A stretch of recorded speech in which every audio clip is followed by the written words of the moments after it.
Hello बच्चों, ये JEE main 2019 का क्वेश्चन है 12th April second first shift का।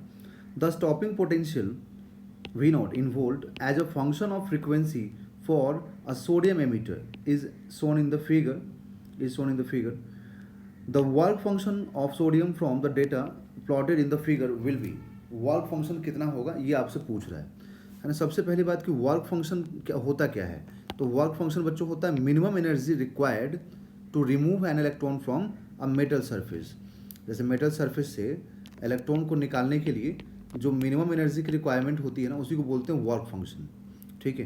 एंड वर्क फंक्शन सिंपली एक एनर्जी हो गया। Work function is simply energy. तो यहाँ पर फ्रीक्वेंसी के टर्म में मिनिमम फ्रीक्वेंसी आप बोल सकते हैं, क्योंकि अगर एनर्जी मिनिमम तो फ्रीक्वेंसी भी मिनिमम रखना पड़ेगा, क्योंकि एच तो प्लैंक कांस्टेंट हो गया, वो कांस्टेंट रहेगा। या फिर वेवलेंथ मैक्सिमम।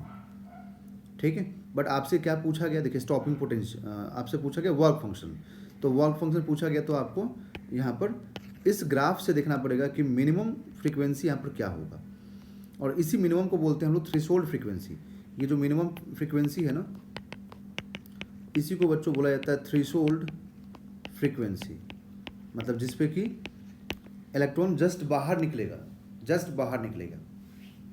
ठीक है। तो अगर इलेक्ट्रॉन को मुझे जस्ट बाहर ही निकालना है, मैं इसको बोलूँ कि जस्ट ये बाहर निकलेगा यहाँ पर, तो इसका मतलब कि ये मोशन में नहीं है। जस्ट बाहर निकल गया बट ये मोशन में नहीं है, मूव नहीं कर रहा।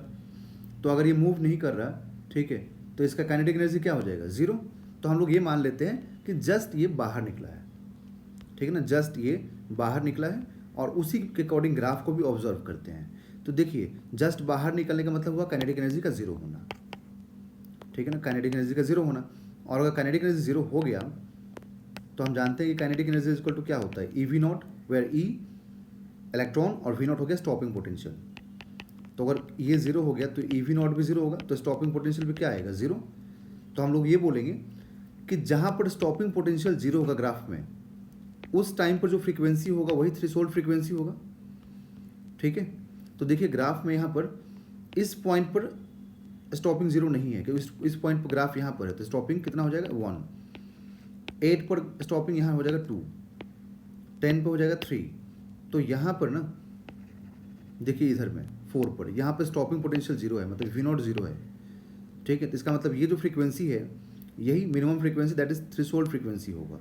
तो इस पर आपको वर्क फंक्शन जो मिलेगा ना, जो भी एनर्जी मिलेगा वही इसका आंसर होगा। तो 6.63 इंटू 10⁻⁻34 इंटू 4 इंटू 10⁻14 10⁻14 है ना, ये है यहाँ पर।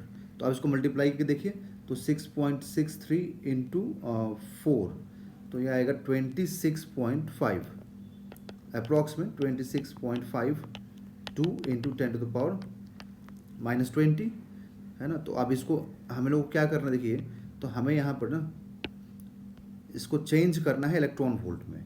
तो इलेक्ट्रॉन वोल्ट में चेंज करने के लिए क्या करना होता है कि जो भी एनर्जी आता है उस एनर्जी को आप यहाँ पर, एक मिनट रुकिए, इसको ना आप 2.652 इंटू 10⁻⁻19 कर दीजिए। ठीक है।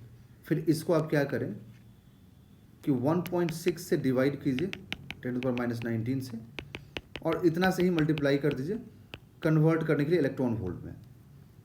तो ये जो 2.652 है, इसको जब आप 1.6 से डिवाइड करेंगे, ठीक है, तो आपको ये मिलेगा, देखिए कितना, एक मिनट बच्चों, 2.652 डिवाइडेड बाई 1.6, तो ये आ जाएगा 1.6575 इंटू 10⁻, इंटू, अब देखिए यहाँ पर ना एक चीज़ बता दूँ, ये पावर कैंसिल होगा।